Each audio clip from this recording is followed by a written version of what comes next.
I've had 4 babies, and never at any point in any of my OB appointments, my gyno appointments, like anything, do they talk like they want to talk to you about like, this is how you breathe through your contractions. Well, that's great, Sandy, but what do I do when I have the baby and then I feel like I'm like a shell of a human being and I want to die? It still hits, I don't miss it. It's go, go, go, like a go-go flow. And I'm almost done, and I told you so. When I throw these flows, like it's Rochambeau. And I ain't too close, it's Joe Smo goes. And I'm on my grind, that is all the time. I do not do breaks, that's right, I stay in dry. And look, I'm back with a little bit of that, a little more cash than it came in with. Ready, that cat is out that bad, but I still ask you, the boy got skills. I don't need her, I don't need him, I don't need help with me, I got this. I can sing songs, I can spit raps, and I can do both, even do this, word.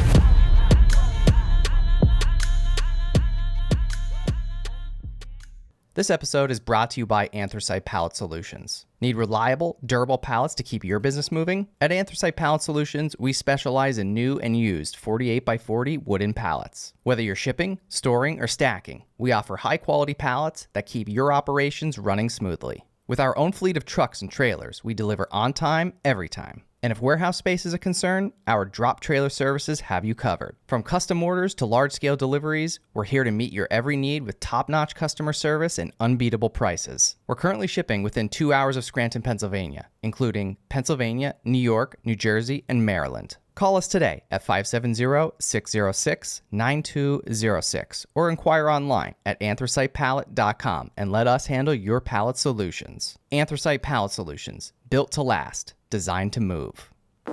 This episode is brought to you by Sweat Tent, the pioneers of the portable wood-burning sauna.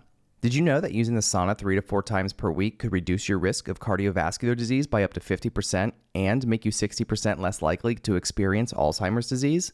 That's why I've been a big fan of the sauna for years. But having to go to a crowded gym to do it isn't ideal. And all the at-home options are bulky and expensive. That's why I only use the Sweat Tent for my sauna needs. It's the most storable and affordable wood-burning sauna on the market.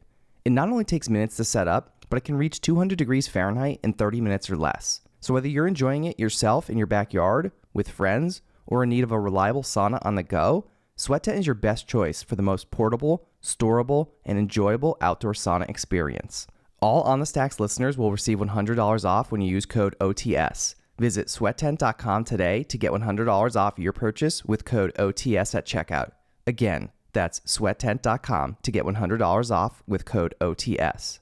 Sweat Tent, helping you fire up your home wellness routine. This episode is brought to you by FitAF. If you haven't already noticed, I live and breathe entrepreneurship. Whether it's launching new ventures, attending pitch meetings, or mentoring budding entrepreneurs, my schedule is jam-packed. And that's where FitAF steps in. Their menu changes weekly, offering a variety of chef-inspired meals designed by nutrition experts using only the best quality ingredients, keeping me fueled and focused. Their vast selection of meals has you covered for all types of dietary restrictions and diet plans, including keto, paleo, vegetarian, vegan, gluten-free, and more. As an On the Stacks listener, enjoy our exclusive offer. Get 20% off your first order of 7 meals or more when you use code OTS at checkout at fitafnutrition.com. Again, that's code OTS for 20% off your first order of 7 meals or more at fitafnutrition.com. Healthy meals and seamless nutrition, keeping entrepreneurs at the top of their game. I'm terrible with technology, and that usually surprises people. Because people will say like, but you do, like, you're on social media, like you're influencing on social media. Like, how do you not know? I am a pen and paper gal to my dying day. Like I have 45. I set you up there. There 45. I can't wait to take that home with me. Add it to my collection. Yeah. 45 notebooks at one time. Really? One for like my... Like all different parts of your life? Every single individual part of my life has a different notebook. Well, you did say in the message, but this was a couple weeks ago when we set this up, and you said, I remember you said in your DM, you said, I have a whole notebook of stuff, and I think it was Yes, I have a notebook of like my thoughts, which is terrifying. I hope nobody ever finds it or figures out which one of my 45 notebooks that one is. They could like turn it in and like probably turn it into a book and make so much money. I was gonna say, I hope you keep these like locked up somewhere. That one I probably should, like, now that I'm saying this out loud. Yeah, and everyone's listening. And I'm like, and now watching. that everybody knows that I have that one of those notebooks exists. I'm gonna go home and put it in the safe. Yeah, I should probably maybe put that one somewhere. Yeah. Yeah. But what I else did. you I got? had the notebook on, like all of these, all the things that I want to talk about that I'm like, I either can't talk about or like don't know how to talk about it, or like what avenue or what platform to use to talk about. I have a notebook for, my gardening. Actually, I have several gardening notebooks. I have notebooks on stuff for the house and different design stuff. I have notebook on, just like random like poems that I fall in love with. When did you start? When did you start? Do you consider journaling? Yeah, I'm a journalism major actually. Okay. When did you like start like keeping like these notebooks like of doing this? Like is it kind of recent? A couple years. Okay. I've been doing this for a while. I mean, and why? Probably more when I got into adulthood. I don't know. I think probably because my brain, just to process the thoughts. I can't. Yeah, like I have so many thoughts going on in my brain all the time, all at once. I know we kind of like briefly had this conversation. Yeah. About like my raging ADHD, and yeah, I hope everyone's gonna be able to follow on. This is a terrifying place up here. And most people don't get that. No, there's no way to possibly understand it unless you have it, or like it. I guess, or maybe like a professor or a doctor who like has dedicated their entire lives to understanding that kind of like neurodivergent brain. But yes, it's chaos in like a lot of good ways, but like also some not great beneficial ways. But yeah, so like I started feeling so overwhelmed all the time by all of the things, all of the thoughts that were constantly going through my head and in so many different directions. It's not like I was just thinking or obsessing about like one particular thing. It was like I had like one thing going on, and then I was like, so then it becomes another notebook, and then another notebook. Hence the 45 notebooks. Yeah. Needed a different notebook for like every different individual types of thoughts, different types of So like you got the gardening one, you got the personal thoughts one, you got the ideas one, you got the this. Yep. I have to. I get it. And then people are like, "Do you have a computer?" And I'm like, "Yes." They're like, "Why don't you, use like type it like Microsoft Word?" Or it's I'm not like, the same. It's not the same. Thank you. It's not. Why do people talk to me like I'm like an idiot for just wanting a pen and paper? Yeah, I mean, I get it. Like, write. I do both. Like, I like both, things that you for have to do different on the reasons. computer. Yeah, but like, there's certain things like you just can't like some of the journaling things and stuff that you do. Like, I get it. You just can't put that on a computer. No. I mean, you could, but it's not the same. It's not the same release as like putting a pen to paper. Yeah, it's night and day. Thank you. Yeah. I feel like so many people always, every time I'm like, or my like, my family or my boy, like when they see my notebooks, they're like, what is this? Like, what are you doing? It's like, well, this is my brain. This is my life. Yes. But a lot of people don't understand, like, why don't you just put this all on your computer? Like, use a spreadsheet. I don't even know what a spreadsheet is. I see them. Oh, they're the worst. People Microsoft Excel. Yeah. Who does that, by the way? Are you kidding me? Yeah. If anyone, like my wife, and I love you, like Jess, like I'm so glad you're good at Excel because I'm not. Like, but people that are, I mean, like, God, people God do their love whole them. lot. Like they put like all their finances, and like they break down like their groceries and like the bills every month, and they're all in these little cells on this thing. Yeah, no thanks. It's impossible. Give me a pen and paper. Yeah. Mine is it's either written down on like a notepad like this, or a notebook, 'cause I do have a notebook too, or the notes app on my phone. On my phone. That's it. I mean, that's it. Or it's just up here. Or in my brain. Yeah. I remember the first couple years of like when, this, I mean, it's been like an official business for a number of years now, but even like the first like couple of years, even when I was like actually making money. Right. Like I actually never even had a bookkeeper until, I don't know, it might even be less than a year at this point. And I remember when I first hired a bookkeeper, and I was like, she's like, well, what do you do right now? I said, nothing. And she's like, huh? I'm like, yeah, nothing. And she's like, well, how do you keep track of everything? I said, it's like all in my head. Yeah. And she's like, seriously? And she's like, well, that's like pretty impressive that you've done all of this up until this point. Mm-hmm. And I'm like, yeah, I mean, of course I would write things down, make notes. And, I have like I said, I have the notes app on my phone. Notes app. Yeah. I have a file I got to look now because receipts. I sometimes like when I feel like I'm the only one who lives like this. No. So that's why I have to tell you this because, and I'm sure you probably have more than me. I'm just telling you, I have 1,879 notes. 1,879. You have me beat there. Do I? You do. Oh, okay. I thought. But also, because do you delete them after you're done with them? Well, I don't, because like that's also I think another ADHD thing. Okay. You forget about it. But like we also Right. like, and I'm sure you're probably the same way. You probably, whether it's written in a notebook or on a phone, like when you make yourself a note, like you make a note to remember something, Right. but then you forget to check the freaking note. Then you forget about the note. You forget. That's why I have 1,800 notes. You forget about the reminder. Yes. That you wrote yourself. So you need like a reminder for the reminder. Exactly. Yeah. So I haven't figured that second part out yet, but. Well, So neither yeah. have I. Yeah. So like, back to like I said, back to the bookkeeping. It was just all in my head, Of course, I had my expenses and everything broken down. Not in a spreadsheet. Forget that. Just in the notes app. Mm-hmm. Just little bullet point fashion, and Yeah. And it worked. But that's the thing. Then when you get to a certain point and you do want to continue to like scale your business, I went to I remember years ago, maybe like 10 or 11 years ago, I went to a floral design workshop. This really big floral designer in Atlanta. Her name was Amy Osaba. And I was there for a couple of days, and she was talking about how she runs this extremely successful business. And for me, that's always the part of the creative world that I've struggled with, and wanting to make these things that I've become really, really good at a full-time, job or career or business, because I struggle so badly with like the business management side of things. And it's not because I'm intentionally neglectful. Yeah, or it's not because you're incapable. Or I'm stupid.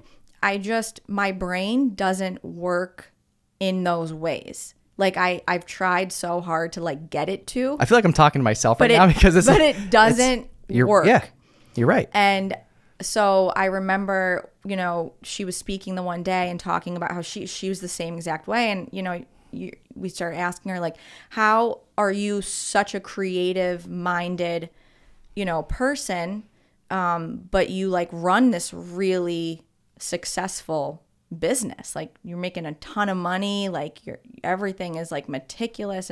And she said, you have to accept and acknowledge that you're only good at what you're good at. So like you focus on that, you spearhead that, and then you hire out all of the things that like you cannot do well, or the things you hate, or the things you just don't. Well, I think in the beginning it's like you have to do it. You have to do the things that you hate or don't enjoy doing, because it's like you're not making enough money to be able to just pawn it off onto other people just because you don't want to do it. But like I do think it is essential, the things that you absolutely cannot find yourself capable of doing, at some point you have to stop trying to force yourself to like get better at it or figure it out, and you just gotta bite the bullet and hire it out. Yeah, it's like, and I'm sure you might be the same way, but like, I'm never gonna be a CFO.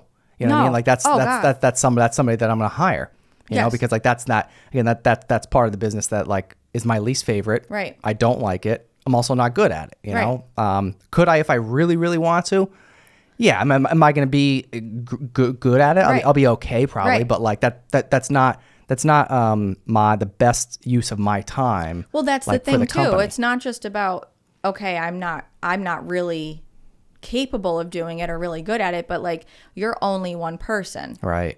And so, I mean, your time spent, then you start adding more things to your list of, what you have to do and your responsibilities.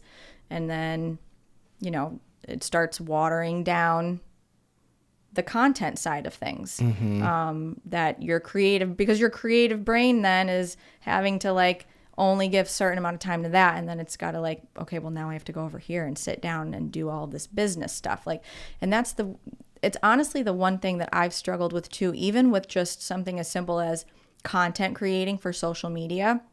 Because like I've had people tell me all the time, you could have like 1 million followers on Instagram. Like your content is so good. Your house, everything you do is so beautiful and blah, blah, blah.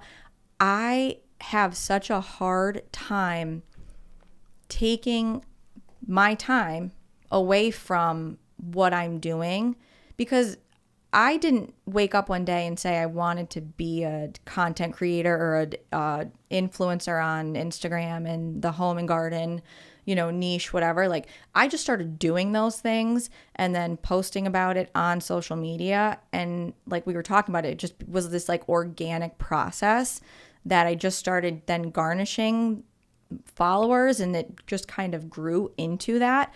But that was never like my goal. Like I never said I want to be an influencer. Right, yeah. Like I want to have it, and I still don't care about. Yeah, you were just doing something you loved, and you just documented it. And then like people wanted to like jump on and like come along for the ride. Then like great, amazing, happy you're here, enjoy or don't or leave. But like, so I've had such a hard time doing two things to really grow my social media platform. Number one is toning myself down, watering myself down, trying to, make myself, I guess, more appealing to the masses, which, I guess it's a cost of, it's a trade-off, right? Yeah, it's a double-edged sword. But for me, I've always said, but why do I have to? Like, I think I could still, garnish a following. There's a lot of people out there who are on social media, and a lot of people who appreciate following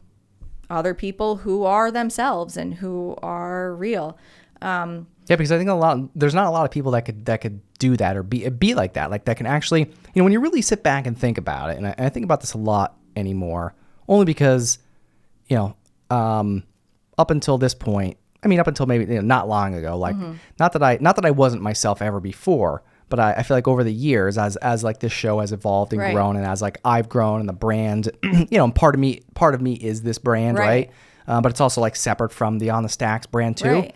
But I think feel like I started to find myself more. But it was also, I think, because over time, and I think this happens like with everybody, regardless of what you do, is you kind of sort of lose yourself at some point in your life, whether it was a childhood trauma, like in high school, or something with a parent, or something non-family related, or whatever it is. But I think over time, you actually, a lot of that, and whether it's creativity, like, and just there's elements of your personality and things like that kind of just get suppressed, and you don't really even realize it kind of until like further on down the road when you go through some shit and you evolve and you grow, and whether you face some adversity, and I've experienced a lot of that myself, and I feel like I'm to the point now where in my life that I finally feel like I really can 100% fully be myself. You're confident in your own skin. You're not trying to like it's so different now, and isn't it so freeing though? It is. And so many people, like, the thing is like, and a lot of times, like when I post whatever it is I post, I post all kinds of random shit, like on different ends of the spectrum, right? But I often think like, a lot of times when you talk about like people like following you, and everybody follows you for a different reason. When you think about that, it's kind of crazy. Right. Somebody might follow you just because they like hearing you curse and like you're a badass bitch, right? Right. Or somebody might be like, oh, well, I follow her just because I like gardening. Yep. Or I follow her just because of, I don't know, something family related, right? Like there's all different, reasons. Right. And when you really sit back and think about it, it's kind of crazy.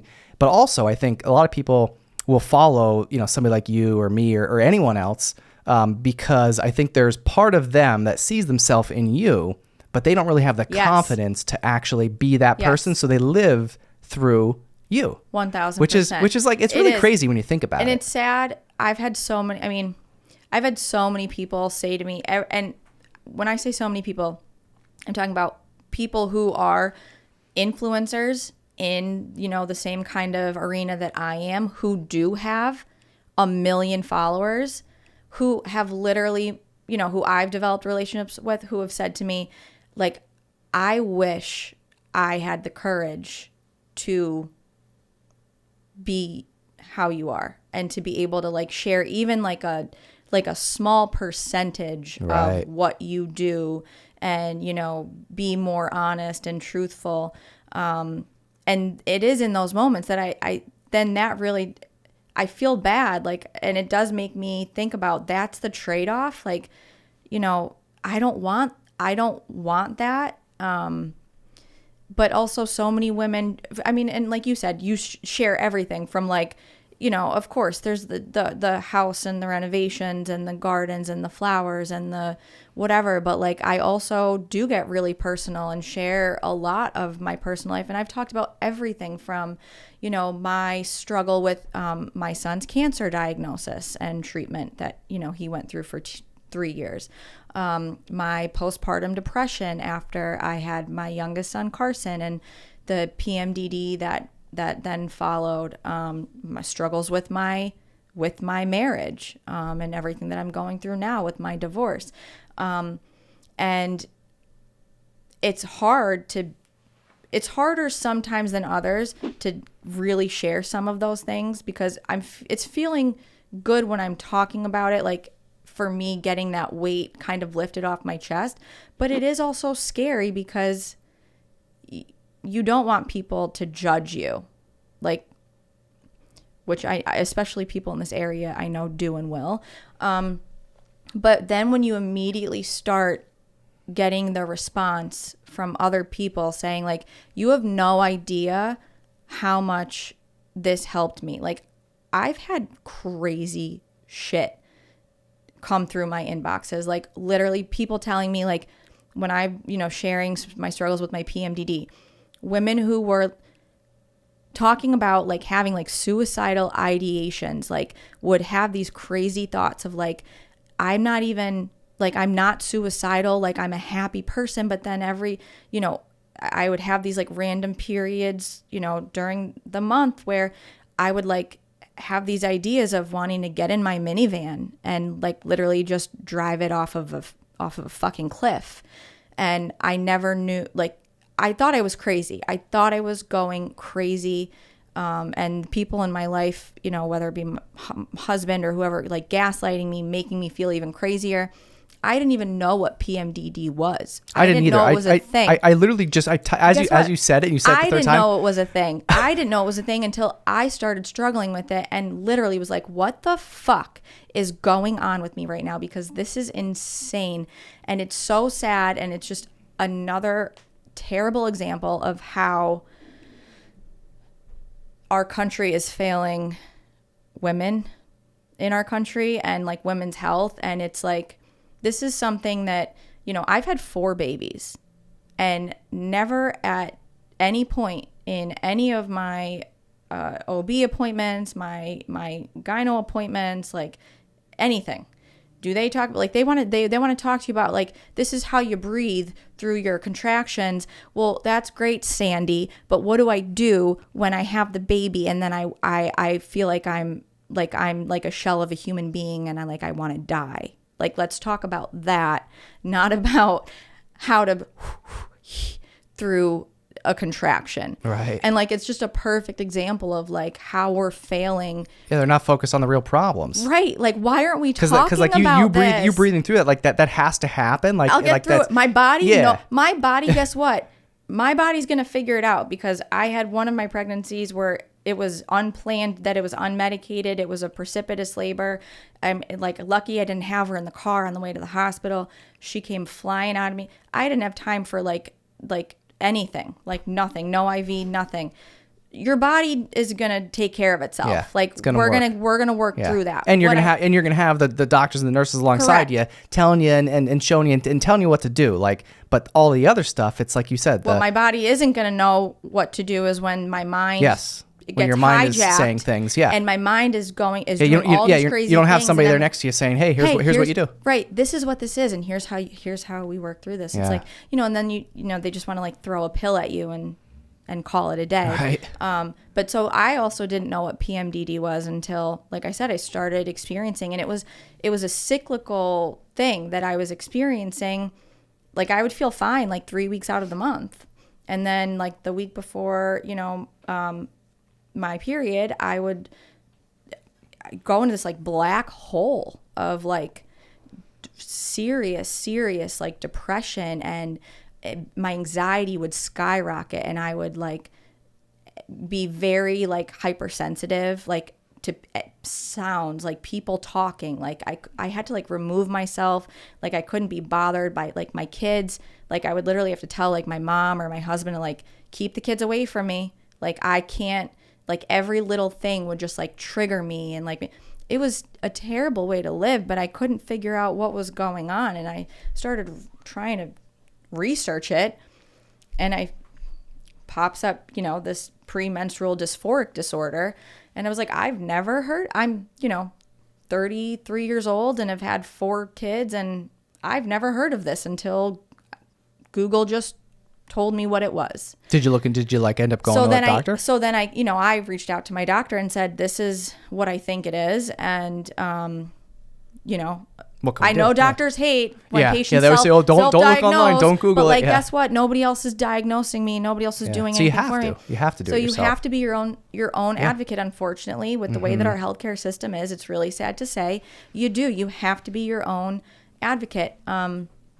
And, so I started, working through that with my doctor. But in the meantime, I was talking about it all as I was going through it.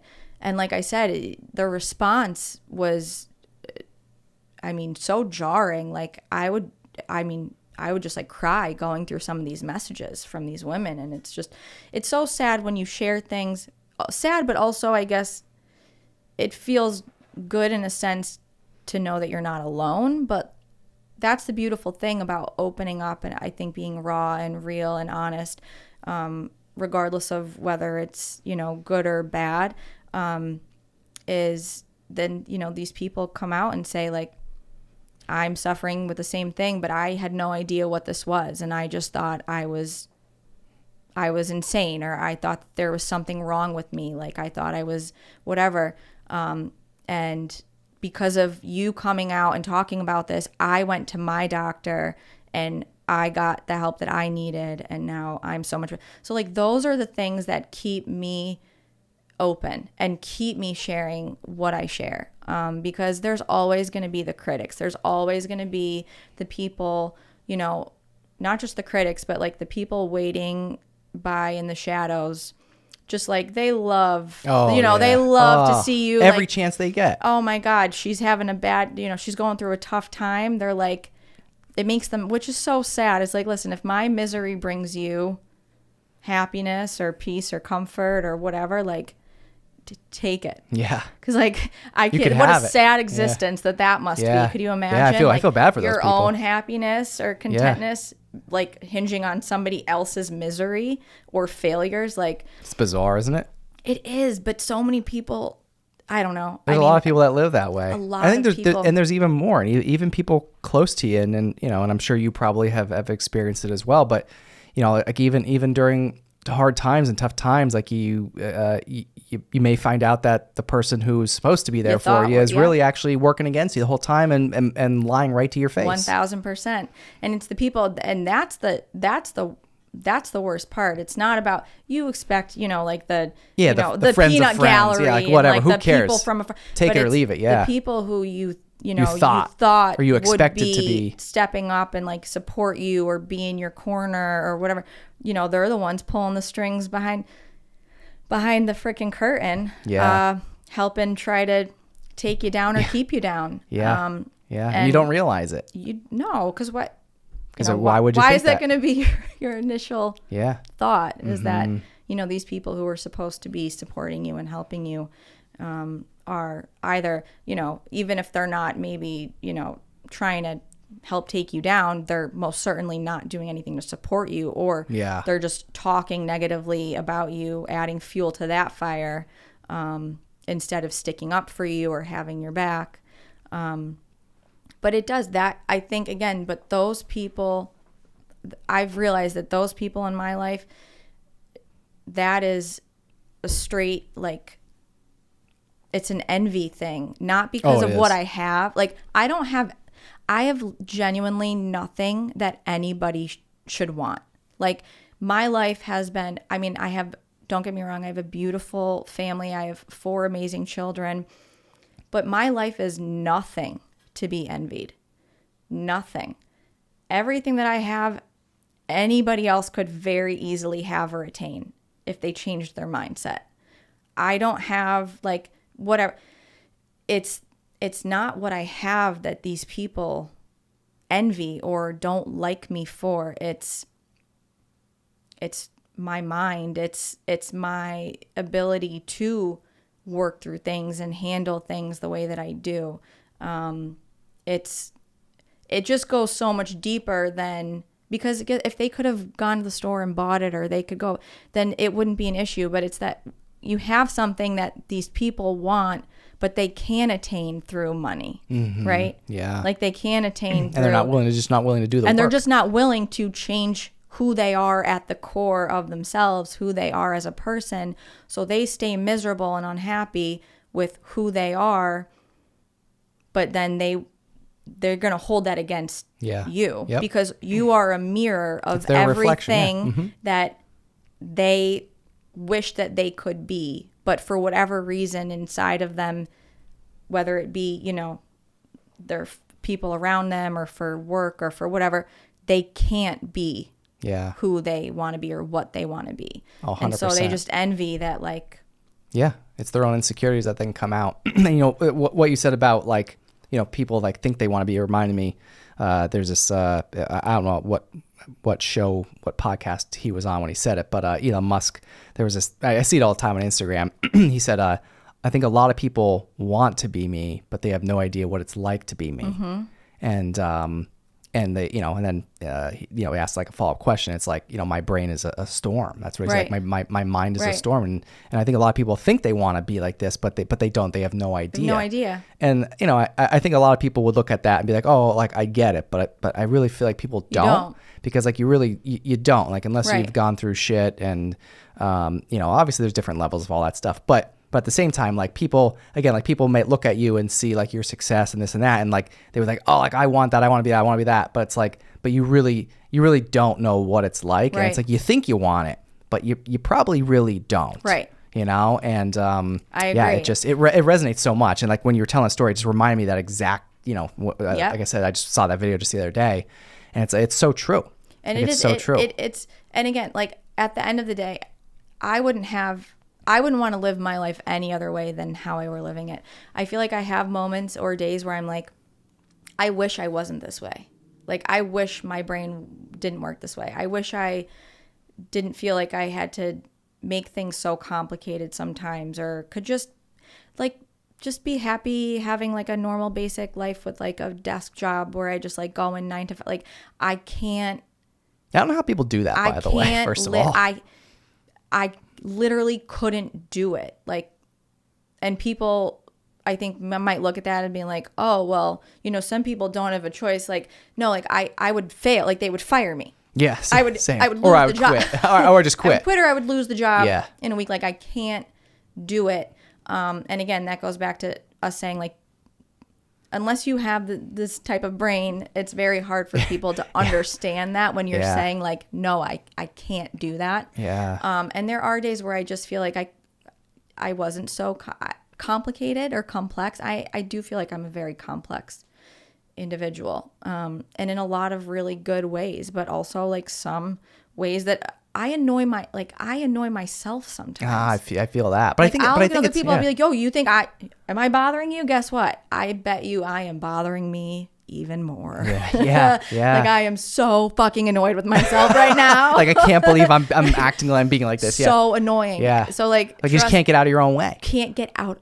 Yes. Mm-hmm. You sometimes are your own like worst enemy. Yeah. But like, you know it. Like, you're woke and you to still that. Can't really like, do, you know sometimes it. you still can't do anything about it. You can't. Yeah. Yeah.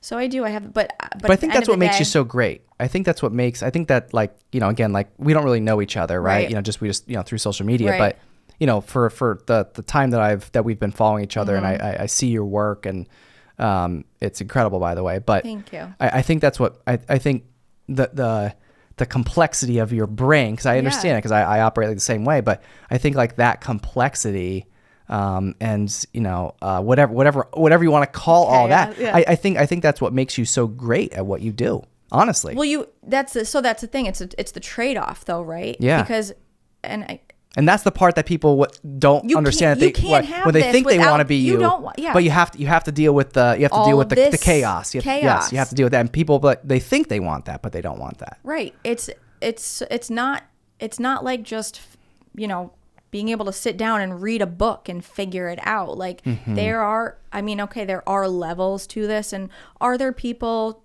in the creative world, I guess, that don't necessarily technically have that creative, crazy mind? Yeah. Can it be taught to an extent? Yeah. But it's a different It's totally different. It's a totally different thing. Like it's a totally different level. And it's so not, when it's not people something say you like, can't just I wish create I could it. just get in your brain for like one day. I'm like, no, you do not. And like you'd run. You would literally, it would be like, you know, those fun houses. Yeah. Like at the carnivals and the Yeah, picnics, I could hear the music. where it's like the distorted mirrors and then like that they would run in and like that's what you'd see. Bang into a mirror and turn around and run And get the back hell out. back. Where's the exit? Get me where's out the of here where's the emergency exit? This is not fun. Why is it called a fun house? Yeah, why'd they sign It me is up for not this? fun. Yeah. But it is a trade-off. But like I said, and I have my moments of being like, I just wish some days I weren't like this. But at the end of the day, I was like, I can't imagine my life being any differently than it is. I agree. I do really love, and you know what I've found too, the older I get, the less I fight it, and like the more I'm leaning into it.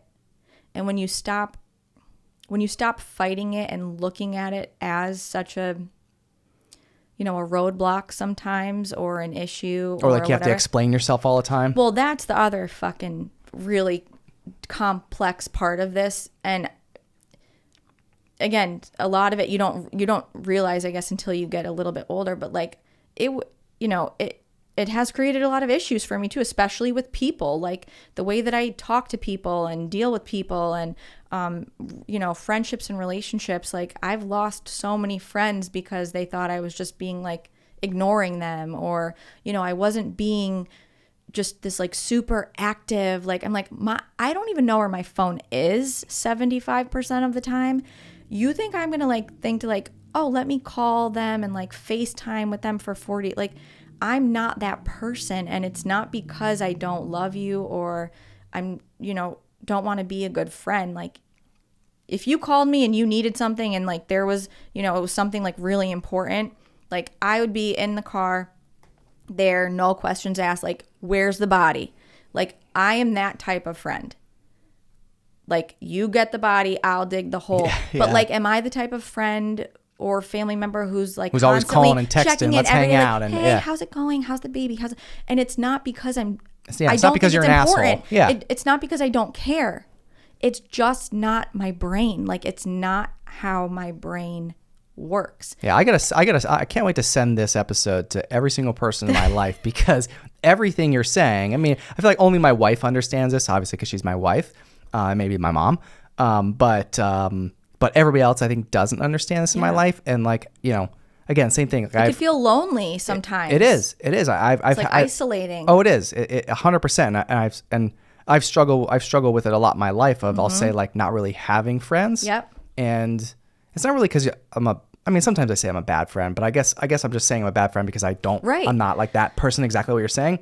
But at the same time, that's just me being hard on myself, and but really it's just like I'm just not wired that way. I'm not right. And it's like if it's not bringing value, and especially now to the point that I'm in my life now, like you have 4 kids, God love you. I mean, I got 2. I mean, 2 is hard enough. Yeah. I mean, 4 is probably impossible. Insane, yeah. But between kids and business and just everything else, like no offense to people that just have a 9-to-5 job. I mean, my wife has a 9-to-5 job, and she loves it, and that's great, and I'm so happy for her. Obviously I can never do it. But like, majority of people that I know, a lot of, and or friends, like they all have like that 9-to-5 job. And when they go home, when they clock out at the end of the day, they shut off. Their brain shuts off. Yeah. They don't have to think about anything. Yep. And my brain literally doesn't stop from the time I wake up until the time I like knock myself out at night. Yeah, right. Yeah. Until the moment you like, like I can't, my brain does not shut off. And so it's not like you said, oh, come home from work and then I'm just chill, hanging out with the kids. There is no chill. So then I'm not thinking of anything. So then I'm like, oh, let me text Becky and see how the baby is.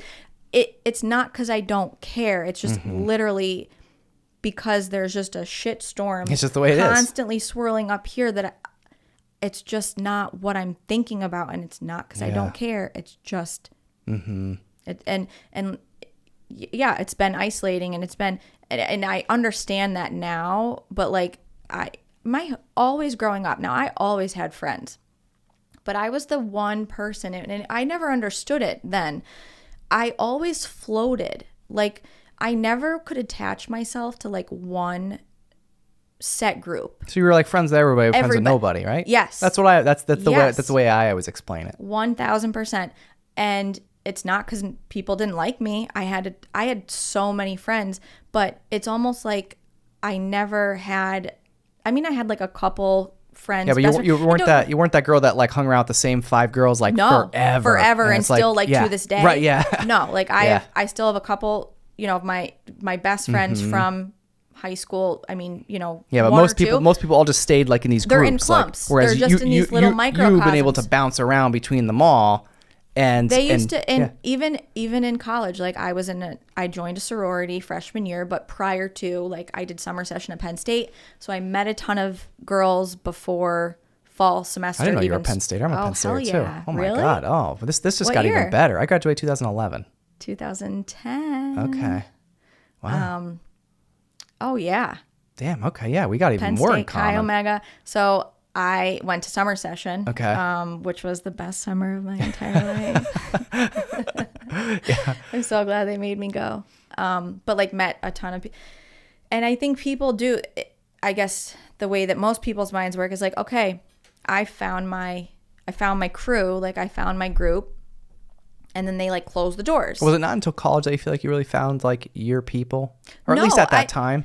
Well, I think in college, yeah, because when you're a kid and you're living under somebody else's roof and you're, It's high school. It's high school. Yeah. Like, you don't know I still didn't know who I was in college. I'm still learning who I am every right. day, Yeah. right? And so that's the other thing about friendships is as you're evolving and changing, I think the way that I look at it, and this is not to offend anybody. I know it's going to. I know it's going to, but that is not my intent. When I look at the people who have had the same group of friends and no other, like that is it. They're still surrounding themselves with the same group of people since literally grade school, like middle school, high school, through college and adulthood, and they're now in their 30s and 40s. You're stuck in the mud, sweetie pie. Like you cannot be evolving and changing as a person, but stay stuck around the same like-minded group of people. Like, how do you... Yeah, from when you were a teenager. You can't. Yeah, you can't. I mean, aside from the fact mind. that people obviously go in different directions with their lives, like some people go on to get married and have children, and like that takes you a whole nother world. In a whole other... And like for me, that was crazy because I had Luca when just right out of college. I had him, like, I graduated in... May, and like he was born in July. Like I was pregnant my senior year at Penn State.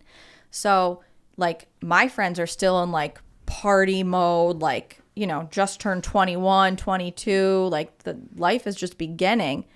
And I've got a fucking newborn baby at home. Like, what do I do now? So like that of course created, it was hard for me because I didn't have any friends that were my age that were moms.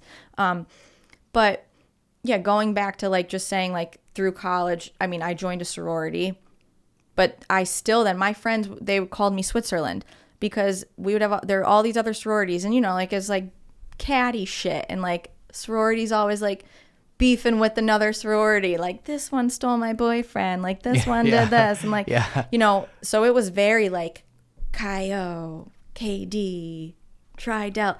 But like I would be like, I'd say goodbye to my pledge class. I'd be like, I'm going out with, my friends who were in Tri-Delt tonight. And they'd be like, you're what? Like I never closed myself off. To just. Because I did. Why should I? Yeah. And why would I? What? Because you don't like them? I can't be friends with these people. So like my brain just, again, from a very early age, never worked that way. Like I never said like, okay, I found my group of friends and now this is it and these are my friends forever.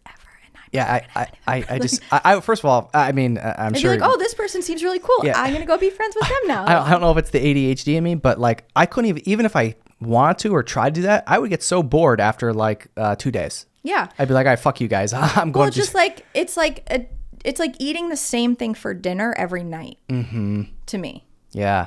I mean, like it's just like. Every different group of friends that I made all brought something different into my life. Like they enriched my life in a different way. Some relationships were deeper than others. Like some, you know, were very, very close and intimate. Some were more of just like, we're just like party, like have good time friends, but like not really like, you know, we don't like talk about life and like real going out serious, and party right. friends. Yeah. But like the fact that there are a lot of people out there who can, and it seems more prevalent in small towns like Scranton and, you know, like this area. Yes. Where it's like people get in their comfort zone. And they stay there forever. And they just stay there forever and ever. And to me, it's bizarre. And also like sad, because I have learned so many of the things that I've learned in life. I think all of the things that I've learned in life, I've learned through conversations with other new people. Yeah. And just doing different things. So like I'm like I'm in the garden club. Like I am probably the youngest member by like 30 some years. I love kicking it with my garden club girls. Like when I sit down and have conversations with these women, some like 60s, 70s, 80-year-old women, I learn more in like 1-2 hour sit. I love it. And there's so much value in that. So much. These people have lived twice as long as us. Like, you think they don't have shit to teach you? Oh, they got Sit lots. down and open up your ears and like listen. And again, it's just that closing off, because they don't want to, I guess, come out of their hole. They don't want to come out of their comfort zone. Yeah. But they're not realizing that in doing that, they're just missing out on everything. It's like a window to the world. Like, if you can't get out and travel and like go see things and experience things yourself, then the next best thing you can do is talk to people and meet people who have done those things. On the Stacks will be back in a flash after a word from our sponsor. This episode is brought to you by Elevation Wellness, NEPA's premier wellness center located on Mundy Street in Wilkes-Barre. From pro athletes to busy parents, Elevation Wellness is leading the conversation when it comes to bettering your health through integrative medicine. Founded by NEPA native Louis Helmecke, Elevation Wellness offers physician-formulated and guided treatments that are administered by registered nurses. To learn more about how you can experience the benefits of IV vitamin therapy, multivitamin booster shots, non-invasive aesthetics, or peptide, NAD, red light, and compression therapy, visit elevation-wellness.com or follow them on Instagram at Elevation Wellness NEPA. All On the Stacks listeners will receive 10% off their first purchase with code STACKS at checkout.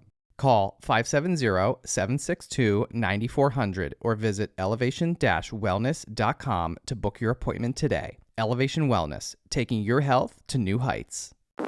This episode is brought to you by Burn, the fitness company behind the Today Show approved Burn board. If I'm being honest, working out can be a real chore, especially as a new dad in desperate need of sleep and cardio. Burn is founded by NEPA native Jimmy T. Martin, and his Burn board offers a low-impact core and cardio experience unlike anything I've done before. They have hundreds of on-demand workouts that are great for beginners, seasoned athletes, and out-of-shape podcast hosts who love supporting small businesses. My wife and I use it pretty frequently throughout the week, and it's honestly a great way to burn a ton of calories without burning a ton of cash. Not to mention, it's a great tool for skiers, runners, wrestlers, and hockey players. Jimmy is offering all On the Stacks listeners 15% off when they use the code STACKS15. Visit theburn.com today to get 15% off your purchase with code STACKS15 at checkout. Again, that's theburn, THEBRRN.com to get 15% off your purchase with code STACKS15. It's time to get on board today with Burn. We drive the same roads you drive. We face the same danger you face. When you're involved in a car or a truck crash, it's personal. Because we live here and raise our families here. We're invested here. To learn more, visit Anzalone Law offices online at anzalonelaw.com. And now we're back on the Stacks. Then at least go do that. Yeah. Go do that. Like, how else are you learning about life? Right. I hope through social media. Yeah. I hope you really like her, because I not not that I didn't like her before this, but the punchline will be coming in a second. But do you like? I'll just start there. Do you? God. Ready? It's no one local. Do you like Martha Stewart? I fucking love Martha Stewart. Is my icon. She's my hero. Legend. Yeah, oh my hero. God. Oh, I'm so glad. So thank God. If you said no, I hate to say it, but I was just gonna have to end the show and I'd tell you to leave. Did you watch the documentary? Did I watch the documentary? I watched it twice. I my was wife fell born asleep. again after I watched it. I literally came out like I was like, and it's like a low point in my life right now. I'm going through so much, and like I watched that documentary. Oh, it was rejuvenating. And literally was like, I'm gonna like, fucking fuck yeah. come back like Martha. Like Yeah. I've always loved Martha Stewart. Like always. I never really paid attention to her. Well, but obviously, I mean, I she's could just see like, because of what you do. yeah. You know, obviously, you can very much she's relate. She's an icon clearly. in the industry. Yeah. You know, like she's like Yeah. the trailblazer. Like she's the one who started like, you know, doing all of this stuff and then putting it in magazines and on TV. Yeah. And so, I mean, I've always just but you know, the way that she. What a badass bitch! Oh my God! Oh man, I'm like it's so funny. Like so, my wife and I were watching. I rewatched the documentary like literally 3 times already. I've watched it twice. I'm probably gonna watch it again after this. I'm all fired up again. But yeah, I think we started it kind of late. My wife always falls asleep kind of early, not because she's disinterested, just because she is one of those just falls asleep. Like she can be like sitting over in the corner right now, and she would fall asleep in 5 minutes. Right? It's really it's painful. It's hard to. I can't watch any like series with him because then I have to keep rewatching. Exactly. Yeah. So she fell asleep maybe like halfway through it, and then the very next day, like as soon as we woke up this morning, I'm like, oh my God, like I know you fell asleep, but I'm like, I'm not gonna ruin it, but I'm like, I gotta say, 'cause again, like I knew a little bit about her, obviously all the shit that she's gone through, but never to the level. I didn't know either. Never to the level. But I also like haven't paid attention to her in like forever, other than like her little stuff with like Snoop Dogg here and there, which is so cool. But anyway, I mean, there was so much that I didn't know about her until then. But literally the next day I woke up, I'm like, Jess, can we watch that again? And I'm like, you need to like watch it because you fell asleep. You watch the rest of it because it's fucking amazing. Like it is unbelievable. I'm like, she's literally my hero. I said the way to my, that she reinvented herself when like you could have. It's legendary. People often who go through things like that disappear. And that was at the highest crawl level. In the hole, yeah. And they imagine if that happened to an average person. Like you'd be I mean, what would you do? You're done. You're done.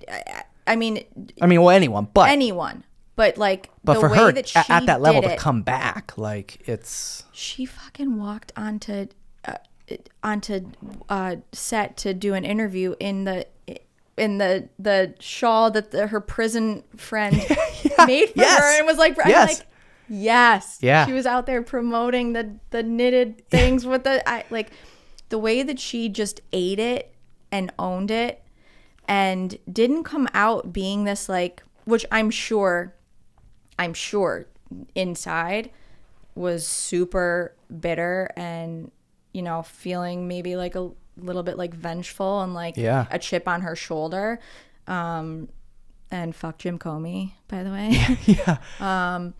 But the way that she didn't let that turn her into this just like outwardly bitter, hateful, negative person, or just let it completely crush her and demolish her entire career.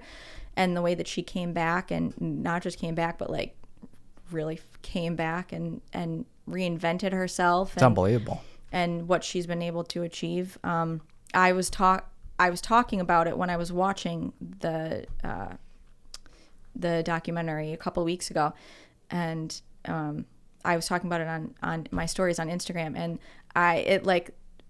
I've never been paid a bigger compliment ever in my entire life, but I had like 50 or 60 people DMing me like all throughout that 24-hour period being like, I literally watched this documentary yesterday and thought of you the whole entire time. Yeah, I mean, like, I see it now. I watched this and like my whole life, like the way that it's played out, there was a part of the documentary specifically where she's talking about when they bought Turkey Hill, and she was like, you know, I wouldn't be Martha, who I am today, Martha, without Turkey Hill.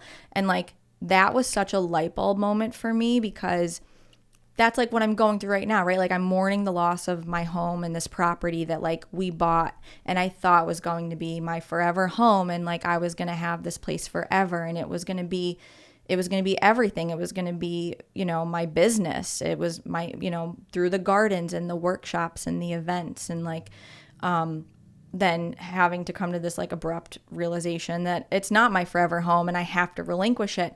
And then when I saw the documentary and I saw her talking about how, you know, she wouldn't be Martha, who she is today, Martha, if she never had Turkey Hill. And that was just this like pivotal moment of her life, that it was just that property and what that property gave her, how she was able to utilize it, and, you know, do the things that she was able to do. And even though, you know, she didn't live there forever, and it wasn't, her marriage crumbled and fell apart, and like there was all of this loss and, you know, heartache surrounding it, it still made her like what she is today. It got her to where she is today.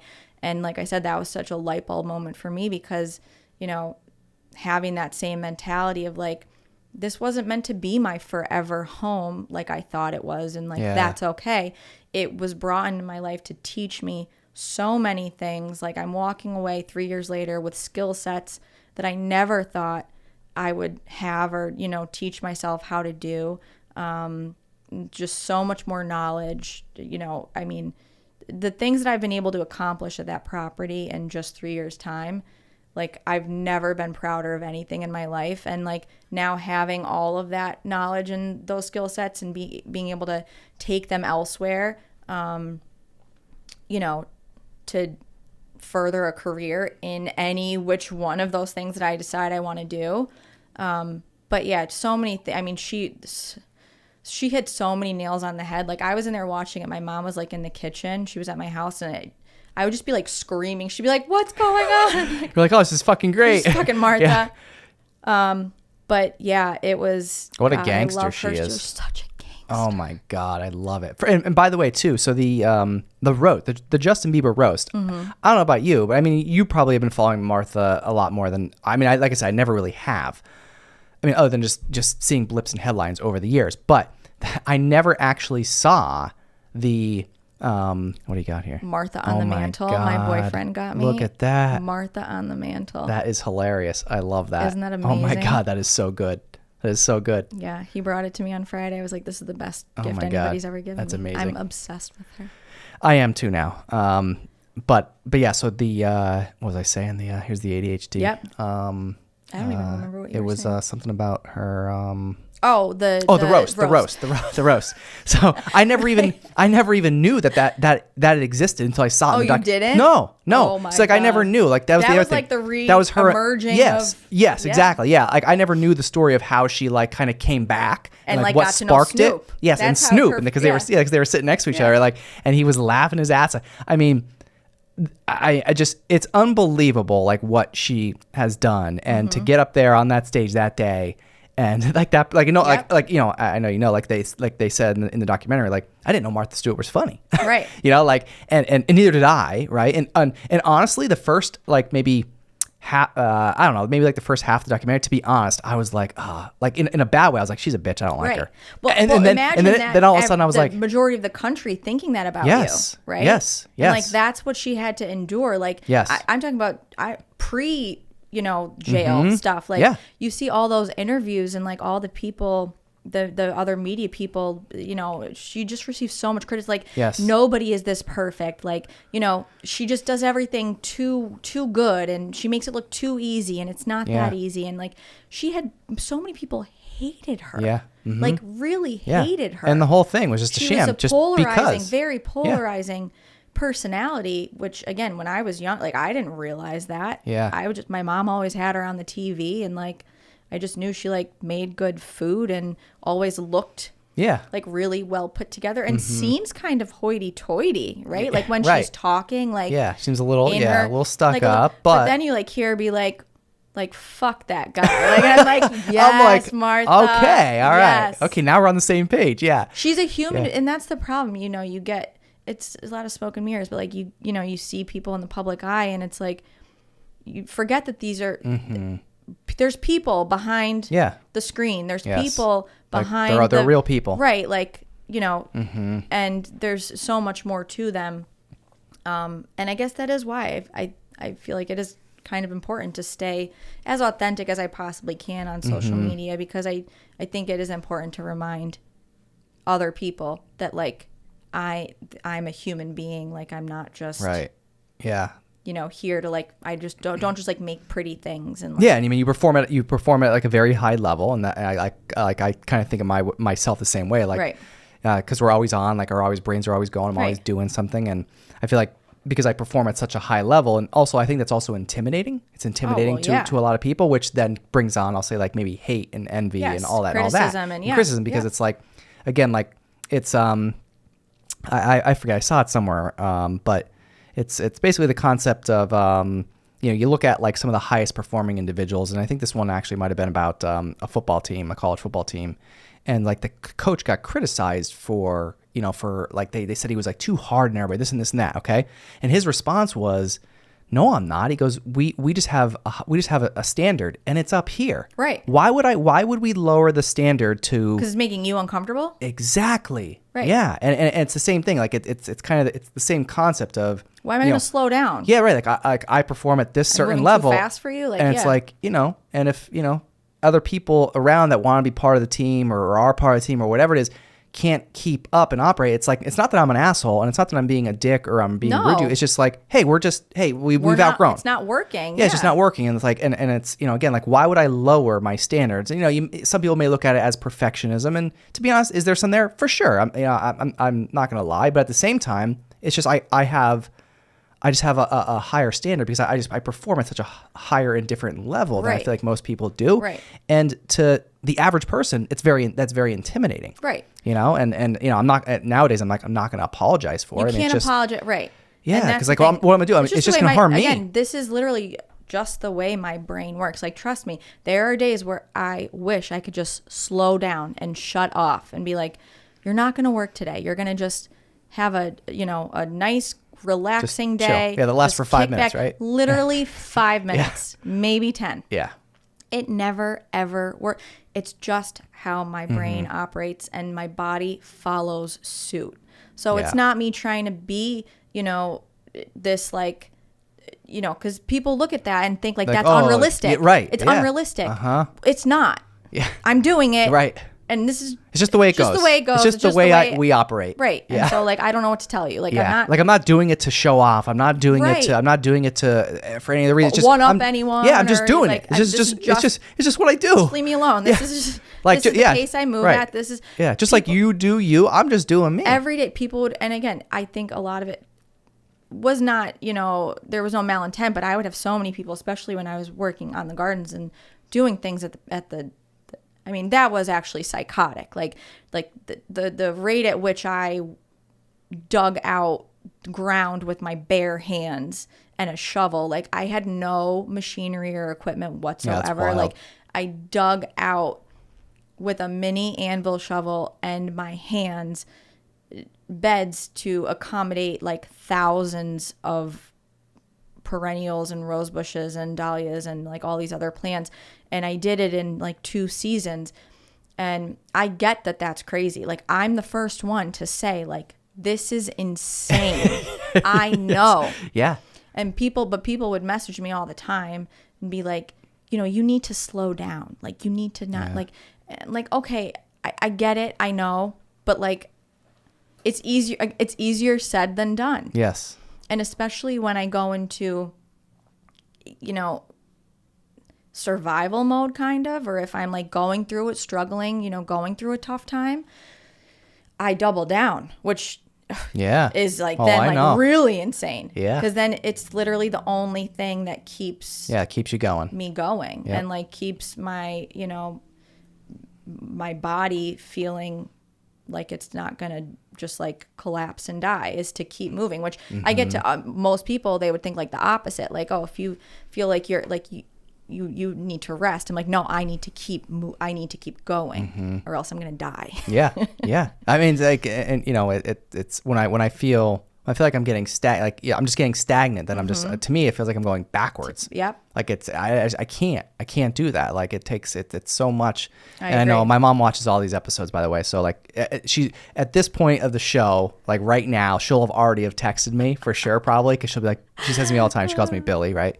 Billy, you need to slow down. Like, and I have, mom, right? I know I have a little bit. Just a little bit. Yeah, just a little bit. But yeah, I get that too all the time. Like, hey, slow down a little. Like, slow down. I'm just like, well, it's 0 to 100. There's no in between. Once I start doing it, that's it. I'm doing it until it's done. I don't have like a dial. Nope, there is none. That you adjust. There's no tone. There's no tone it down. There's no slow it down. If anything, it's just go faster. It's literally that's it. I can't. I'm right there with you. Yeah. But it is. But I appreciate the reminders. Like I will say, like I appreciate, my mom, and even my wife, reminds me you got to eat, things like that. And I'm just like, I know, but like, it's just the way it is. People like us need very specific people in our lives, right? Because not everybody, there's a lot of people, which I've learned this obviously the hard way, who like can't handle this. Like this is a lot. It is. Right? I have to say to my wife, like, I don't know how you deal with me, but thank you.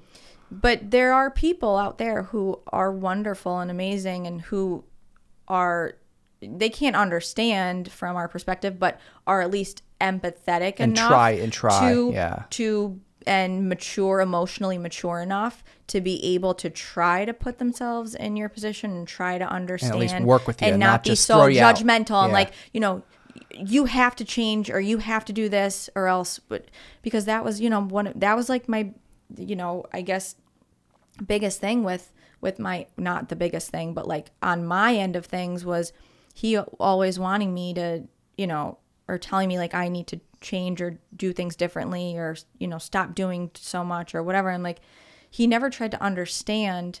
He thought that everything I did was a choice and didn't understand like this is just how my brain works and operates, and it's how I talk, and it's how I think about things, and it's how I express things, and it's how my body moves in conjunction with my brain. Like this isn't a choice, and by you demanding that I change the entire way that I it doesn't operate, work like that. I can't. Like it's not a choice.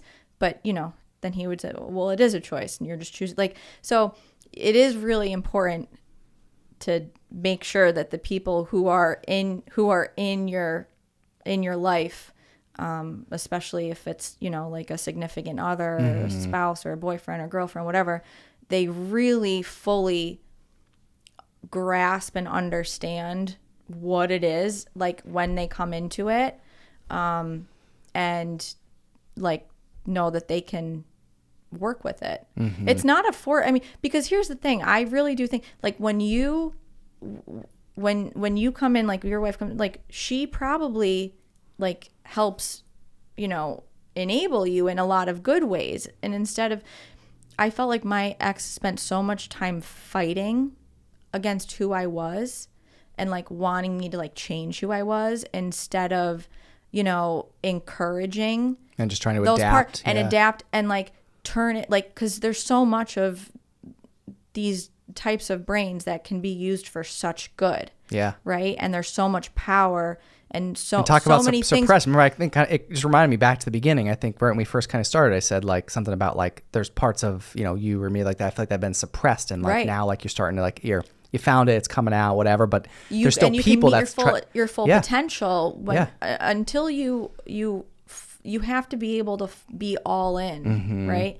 And if there's people in your life who are trying to keep shoving you down into the box and say like, no, like be quieter, like don't speak out, don't do this, don't do that, don't,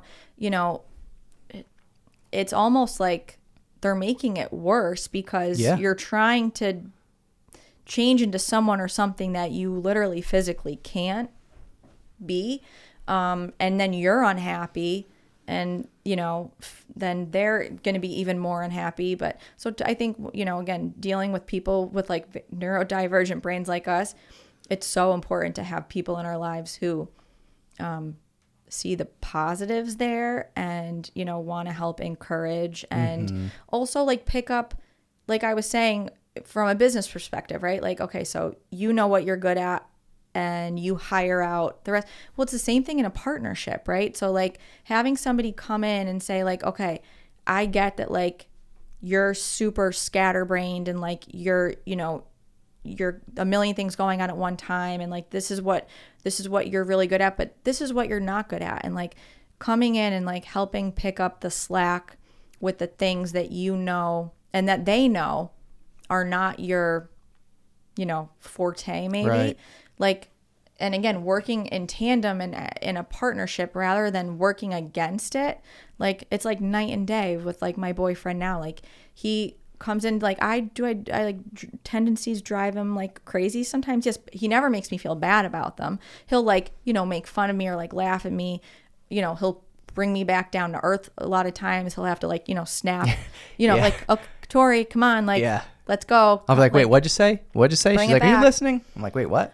But like, he's also been amazing and being like, okay, I know you said, you know, the reason why you haven't been able to really grow your Instagram is because you have a hard time, you know, focusing on like to sit down and like be like, here's all the stuff I'm going to do to create content, and then like set up the videos, and like it's overwhelming. I just, if I'm working on a project, I zone out. Like I just want to focus on the project and do the work and create.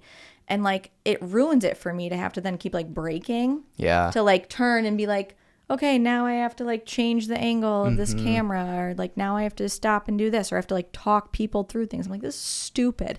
Like I just want to do it. But, you know, telling him this, and instead of him being like my ex, like, this is stupid. Like what you're doing is stupid. Like social media is stupid. Get off social media. Like this is dumb. Like he's like, how can I help you? Like, okay, so you're super smart and you're super creative and you're super talented, but you're saying you're like not good with the, you know, the video stuff, or like, you know, really sitting down and focusing on like, he's like, okay, so we sit down and like you know, spend 2 hours a day, and like that's the time that you can. So having somebody there like that who keeps me in check and like focused when I start going in a million different directions has been so like life-changing for me, because, and it makes me sound like a little kid, but I, in that sense, I kind of am, where to have somebody there who's literally like, Tori, checking you were in. supposed to finish this 3 hours ago, like do it, like finish the list, like do the thing that, you know, you said you were going to get done today. These have to be done today. Yeah. And he doesn't do it in like a, you know, condescending way, or like a, you're not doing, it's like he's doing it to like help me. He knows that I need that little extra like push and like help, you know, refocusing and concentrating. And so again, you know, having people like that who understand, not only understand, but who then are willing to be like, let me, you know, pick up where you know, drop off kind of situation. And so I think in business relationships and in, you know, personal relationships alike, for somebody like me, that has been, it's like a night and day. Yeah. In terms of have you found like with yourself, I mean, I've struggled with it. I still do to a degree, but I think I've gotten better. Like, with things like that, even though you know you're not good, like do you struggle with like asking for help from somebody? Yes. Like you just sit there and struggle, like instead of just like asking whoever, it doesn't matter who it is. Like I'd be like drooling on myself, like, right? So, and be like, okay. no, I'm fine. Yeah, Everything's fine. I got it. Yeah. And obviously I think it holds us back a lot too. Like even with delegation, things like that, like that's delegation is very hard for me. Yes, me too. Yeah. Very Which hard. I'm getting better at it, and I've got some transitions going on right now too, and I think I'm embracing it, and I'm looking at it now as an opportunity. So, right, like I have some transition going on here, and I found like now's my opportunity to start to now delegate more, because I know I haven't. Yeah, like I haven't for like I have, but not as much as I want it to, or I've always wanted to. So, but now I'm in a position where I'm able to like sort of refocus, like I'll say like the back end efforts of everything that go on, like with the business, and I've sort of like, I haven't not like restructured, but I just looked at everything, the process and the procedures and all that. I looked at it and I'm like, okay, now is my opportunity. While there's some change happening, now is the opportunity for me to refocus it and actually start to delegate, like I should have probably a long time ago. But it was like one of those things, like I just didn't want to let go of it, even though if it's something that like I'm not the greatest at, I would just continue to do it, because like I hate asking for the help, and asking for help and / also delegating control. is it's also not only it's like you're also relinquished like that control where you're like you know you're gonna do it right. It's painful. Yeah. 100%. It's painful. Yeah, It's even like with like chores around my house with my kids, like, you know, and then people like make them do these things, and then I'll, you know, have them do it, and then I'm like, I go back and I have to redo it because yourself. they didn't do it the way that I wanted them to do it. And They didn't do it the right way. And it's funny. That's the other thing. Martha, remember in the one part of the documentary, was she yelling at the woman about the in knife? the kitchen? In the kitchen, she's like, she's like, you got to be efficient. Why would she's you like, use that knife? Yeah, that was so stupid. Yeah, she's like, that's not the knife you use. Yeah, that's not the knife you use. Now do it again. Use it. She's like, you got to be more efficient. You got to be more efficient. I just said it to my wife yesterday. Yes, Martha. And she's not being a bitch. She's right. Mm-hmm. She's right, and that's how you create something successful. Is to other people, they might look at that and be like, it's just a knife. Like, who cares? Let her go. Like, let her use the knife she wants to use. But guess what? It's not the right knife, and she's not the most efficient that she could be using that knife. So she and it is the delegation part. And she talks about that too, like needing to control everything. Yeah, and I think she did say in there, like when she was in control of everything, things fell apart. Things fell apart as soon as she lost control. She came back. She had to sell out with the magazine. Yep. And you know, then she had to go under somebody else. It went to shit because she didn't have creative control. Yes. The show was stupid. She was like, I hated it. They made me do shit I didn't want to do. It wasn't me. It wasn't. But it's I mean, true. she found her way back, but like it is, it's not, for me, it's really not about perfection. I don't think perfection, I know it doesn't exist. It's more about, like you said, knowing things getting done to the best, you know. Yeah. You have a standard. You That's have it. a standard. Yeah. And it's not perfection, but it's. Yeah. And it's not really anything personal. It's not like, oh, well, like, I don't like the way she did it. It's not even that you don't like the way she did it. It's just not right. It's not the way. It's just not done. It's just not done right. Like, you know, like, or efficient. And it's like, or you're doing it a half-assed roundabout way. Right. Like, just freaking do it right. Right. Just do it right the first time. Right. And that's it. And then you know. And if you can't, then you got to go because you're just not right for this job. Yeah. I don't know. Like, yeah, I know. But, you know, there's obviously a lot of small-minded people that just get upset and offended and then just hate you for it. Right. You know, and it's like, then you're the bad guy. It's like, I'm the bad guy because I'm just trying to do what I think is normal. This is normal. Like, this is normal. Like, just having a high standard, doing things, you know, to the best of your ability, you know, giving it 100% all the time. Like, what's wrong? You have what's to wrong be with okay that? with being the bad guy, though. Yeah. I mean, yes. that's the thing is like, and I've been at that point for a while now in my, like, I don't care about what other, if I did, I certainly wouldn't, you know, be, you know, sharing what I share and talking, you know, as openly as I do. I don't care about being the bad guy, and I don't care if people don't like me. At least I know that at the end of the day, the people who like me and love me really love me because because of who you really are. This is who I am. Yeah. Like, whether it's behind closed doors, on social media, out in public, at a restaurant, with my kids, at a playground, like, I am literally the same person across the board. You will never see any other version of me anywhere. And so I sleep really good at night knowing that what I have in my life, I have in full, you know, authenticity. It wasn't built on a lie. It wasn't built on a farce. It wasn't built on, you know, this like untrue, you know, version of who I am or fake friends. Fake relationship, you know, having to like be somebody who you're not just to get, you know, a deal done or like get to, you know what I mean? Like, I have nothing, I don't have time for that. Yeah. Based on fallacies. Like, not one thing in my life do I have that I had to, you know, change who I was or, you know, be something that I'm not or do things that I would normally not do or be proud of. I don't have to worry about any of that. And like I said, I know that there are a lot of people who don't like me, and that's fine, because I know that the people who do like me and who are in my life and who love me for who I am. And there are so many people out there who, you know, they might have a ton of friends or, you know, have this great public perception and everybody thinks they're great, but they go home every night and they're like, I'm living a lie. Like, it's liberating, isn't it? It's so, I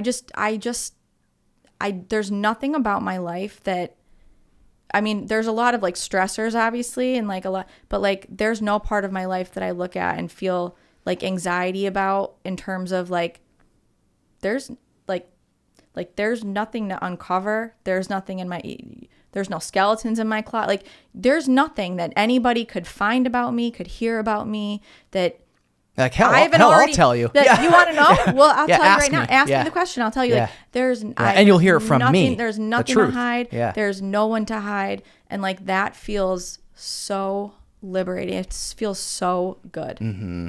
So good. I don't know how people live the opposite way. I really don't. I can't imagine. It has to just chew you away every single day. From I could feel it for those people right now. I feel it in like my throat right now. I'm getting like anxious thinking about actually that people actually live that way because it's actually really sad. It's so sad, and it's not maintained. Like at some point you have to know like it's gonna. You can't stay that way forever. No, you can't live based off of a lie. Yeah. And most people do. Like in everything, not just a lie, but like most people just go through life doing things they don't want to do with people they don't like. Yeah. For nothing. It's terrible. For nothing, and then it gets to the point like. And then you die. Yeah. And then like what? Then what? Then yeah. What was yeah. Like, cause even for me, like looking back on it, I remember, I was telling you a little bit before we started about me leaving the family business and doing this and. I remember when I made that decision, this was a few years back, but when I finally like made the decision and said it like out loud, like, and told my dad, like, I don't want to do this anymore. And I want to do this, meaning this instead. And, like I said to myself, like, if I don't do this, or if I didn't at least try, but trying this meant giving up that. Right. Because again, for a second there, I thought like, oh, maybe I could do both, and no, it's impossible. Like someone's like, oh, well, can't you just hire somebody, pay them a real lot to run their company? And I'm like, well, maybe, but at the end of the day, it still falls on me. Right. It's still on me. Right. So like, and again, just knowing the way that obviously we operate, like I was just gonna say, it can't do that. So I had to make the decision. Like I said to myself, if I didn't at least make this or try to make this a go, I would live with it for the rest of your life. I'd regret it for the rest of my life, 100%. And like that. I felt that in my gut, and not that I haven't made decisions based on my gut in my life, because I feel like I always have, but like nowadays, as the older I get, like it's more conscious. Like I really think about it a lot more, and like those decisions in those moments, and like you just know for sure. You just know in that moment if it's right or not, and that gut feeling. Like I just like of course I do rely on a couple people here and there for advice. Like some people obviously that are much further along, mentors, whatever, all that. But at the end of the day, even their advice, I still take it, and then whatever my gut tells. You take it, but that is not the deciding factor. Right? Yeah, I'm the same exact way. I take it, I digest it, but I always say like my biggest, like my greatest quality, and I guess maybe my like, my worst quality sometimes is like I wasn't born with the gene of having like a fear of failure. So like I could literally reinvent myself 100 times, or like, say like I'm not, this isn't fulfilling me anymore. I'm going to pursue a totally, and I've had so many people say to me like, what if that doesn't work? Like, what if that doesn't work out? I'm like, well, then it doesn't work out. And then I figure something like, but what if it does? But what if it does? Yeah. And how do you live with knowing that you had this gut feeling and this burning passion about something, or this idea, or this desire, and you just never followed up on it? You never tried. You just listened to everybody else and said, oh, don't do it. You just let fear of failure be the deciding factor as to whether or not. Or fear of what everybody else would think of you while you're trying. But that is essentially fear of failure, because that's true. What failure to what, to you in your own eyes? No, it's how everybody else is going to look at it. Yeah, that's what fear of failure is. So I guess that's the less you care about other people and their opinions and what they think. I guess that maybe that's where because I have no fear of failure, because I don't care about anybody's opinions at the end of the day. Right. But I, like you said, I think the risk of not pursuing or following something like that and then just having to like live with that the rest of your life is so much worse to me. Oh, 100%. Than like pursuing it. And then, you know, then at least you could say at the end of the day, I tried, I gave it my best shot. Yeah. It didn't work out, but like, because like what's the I always say that the worst case scenario, like, you know, and I'll say like in an entrepreneurship journey of like doing your own business, whatever it is, the worst case scenario is that all the people that like might be like telling you no, or like, oh no, you shouldn't do that, or that's a bad idea, or you're going to fail, whatever. Those are usually people that just have like the regular job and play it safe, whatever. Right. And the worst case, like the worst case scenario that's going to happen is you just go back to getting a job, which is what those other people that are doubting you do anyway. Right. It's like your fallback. I mean, I don't really have a fallback because I don't really believe in that. But if I were to say like, oh, like if I fail, what would I do? Well, I don't know. I probably I wouldn't. Waitressing I don't know. I probably still wouldn't, because I just like I could never work for somebody. Like so, like I would either quit or get fired. Like I just can't really work for anyone else. Same way. But again, like worst case, like worst to the 10th degree is you just get another job. You just get a normal which is job. what 97% of the world does. Right. I mean like that if that's the repercussion, well hell, I'm trying. Right. Listen, I couldn't agree with you more, and that's why it's so hard. You know, people always look at me kind of like sideways, like what today, you know, yesterday you were, you know, wallpapering somebody's house, and now you're saying you're offering garden design and you're selling flowers, and then I'm like, just pick a path, like just do one thing. Mm-hmm. Just, you know, there's no safety here. I'm like, I don't want that. Like, why can't I do it all?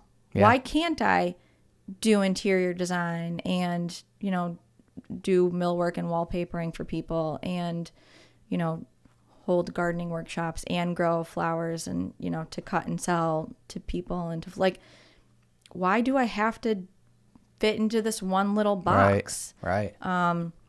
And so, yeah, I mean, I think, but again, it's just blocking out the noise, really. Mm-hmm. Because the more noise you let in, the harder it's going to be, I think, to convince yourself to follow your gut. Yeah. Or that you're on the right path. Right.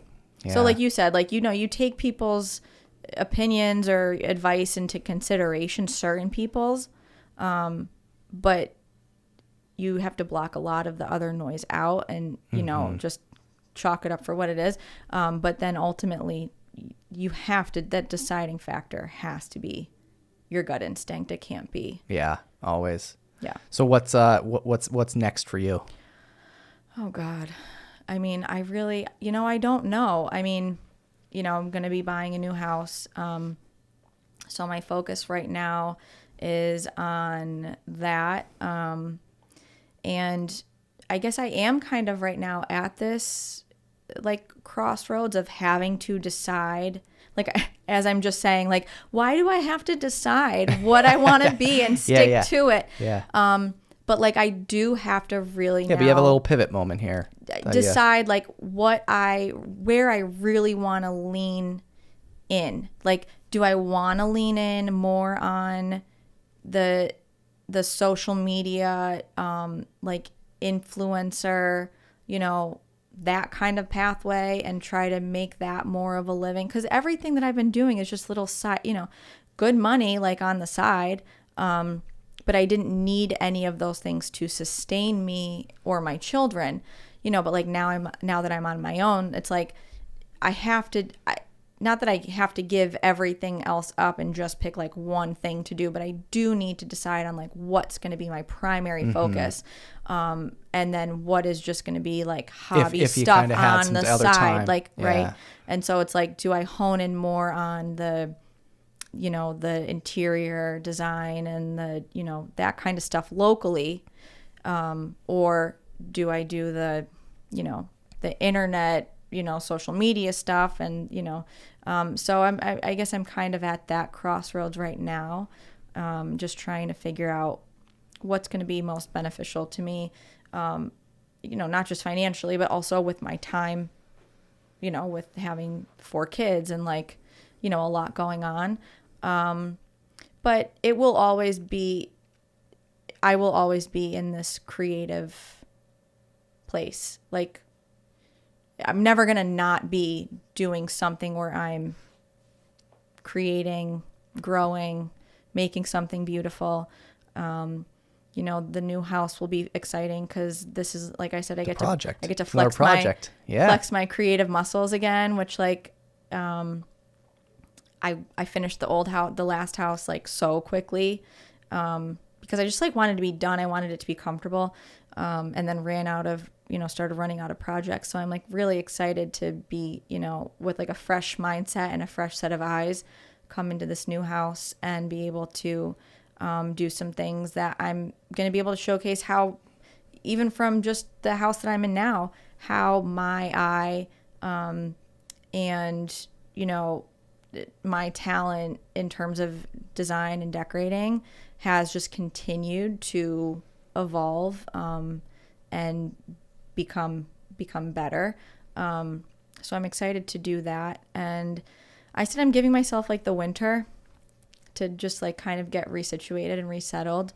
And then I'm going to, you know, figure out in the spring which direction. I don't have gardens. I'm not going to have like a big, you know, property anymore. I'll have like little gardens, I guess, at the new house, but not property to like grow and sell and like do all the stuff that I was doing at my last one. So like, I know that's off the table for right now. I'm not going to say forever, just for now, because like growing is gardening is my favorite. There's no way I'm going to just go forever without, you know, getting back into that. But yeah, I don't know. I guess we'll see. Yeah. Wherever the wind takes me. Yeah. Well, this was great. I'm glad we finally connected. I know, to do this. Me too. Yeah. I don't even know how the hell we even. I don't remember. Just from like, you know, watching your stuff and hearing like a lot of the conversations that you would have with some of your other guests on your podcast. But not even necessarily the specific conversations, but watching you and like hearing your mindset in those conversations, like your take on a lot of things. There were like so many moments where I would like catch myself being like, he's like, we're so similar. Like, I feel like we would like really click and connect. Like, he has the same kind of mindset and approach to a lot of things, and sees things in very similar lights that I do. So I'm glad that we were able to connect here and have a good conversation. Yeah, there's nothing more than I love with connecting with fellow ADHD like-minded individuals. You know? Yeah, because it's like, oh my God, like somebody in the world gets me. Yeah. Yeah. I know. Yeah. It's But beyond that, I mean, like in all seriousness too, like jokes aside about the ADHD stuff, but just in general, like the mindset of just, you know, entrepreneurship and just, you know, the way that we think and we do things, like like just like you said, to echo what you said, it's like we are like aligned in like those same, you know, like that same way of like doing things, and you know, I think there's a lot of value in people hearing conversations like this, because I think again, just going back to what we said earlier about a lot of people feel like they can't be themselves. A lot of people are living through, you know, somebody like you or I or anybody else that they may follow online, right?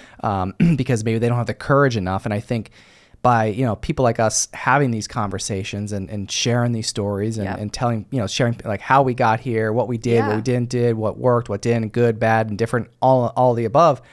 I think it, and at least it's my hope, and I know it's true because as you said, you've gotten messages before, but my hope is that, you know, I'm not, you know, I think people are going to look at this and be like, and get the courage to do something, even if it's just something, just to take the first step. You don't have to go, you know, 100 like we do. No. But there's just the courage, just hearing these things, hearing these types of conversations, and just, again, like it's just an authentic conversation. Like obviously, you know, some people may only know you or see you from social media. I only knew you and knew you from social media prior to you walking in here today, right? But you are, just like you said before, you know, after this conversation, you seem exactly like you do on your page. I mean, there's really no difference. I feel like, but again, I think it's so good for people like to hear this. That's why I share what I mean. You know, and there are of course the people out there who are like, oh, you know, she just they talk about this stuff for attention.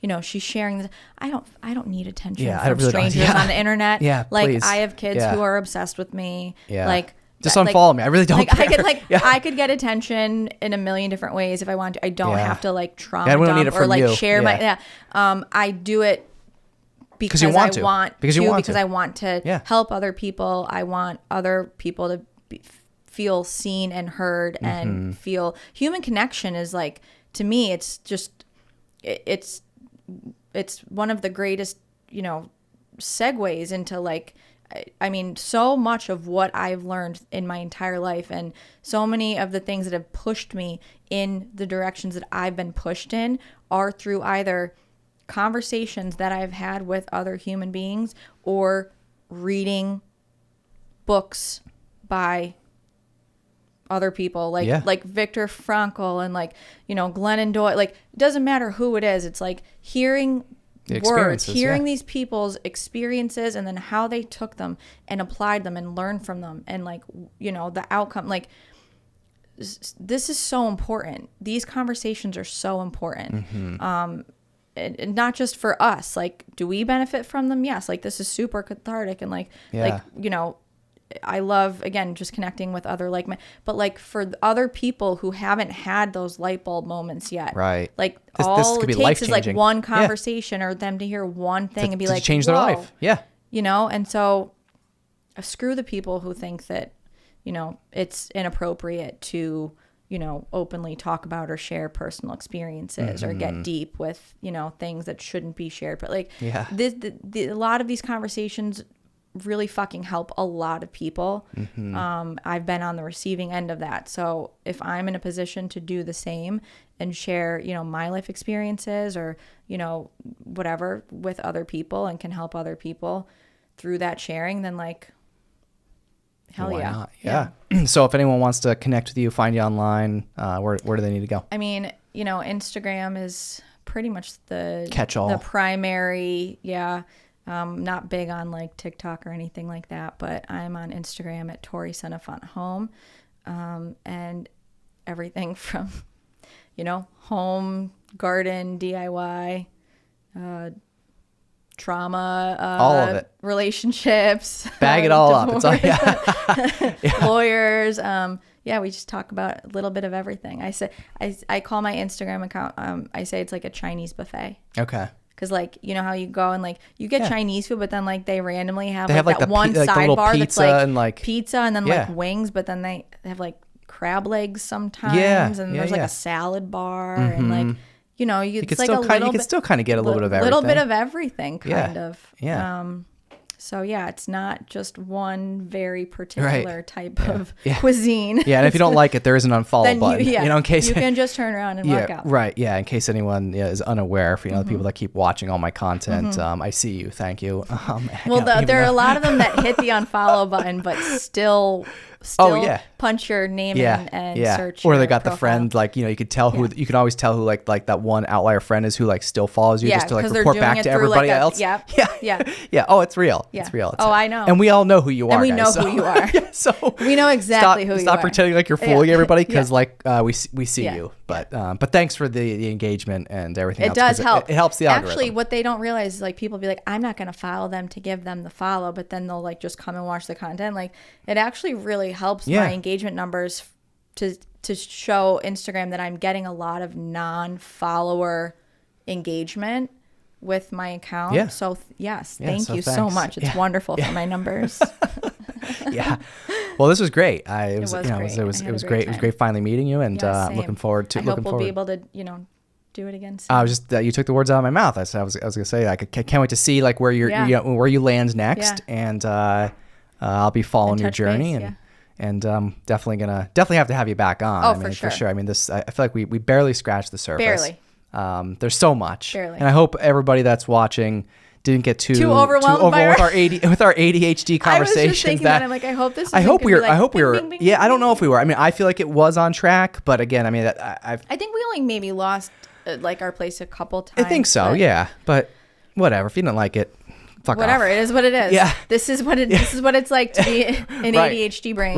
Right. Yeah. Or two of them at the same table. All right. Tori Donahue on the Stacks in the Sweat Tent Studio. Thanks for joining me. Thanks, Bill. If you want to see more On the Stacks content, subscribe to our YouTube channel at youtube.com/onthestackspodcast or search the hashtag OnTheStacks on Instagram, Facebook, and LinkedIn.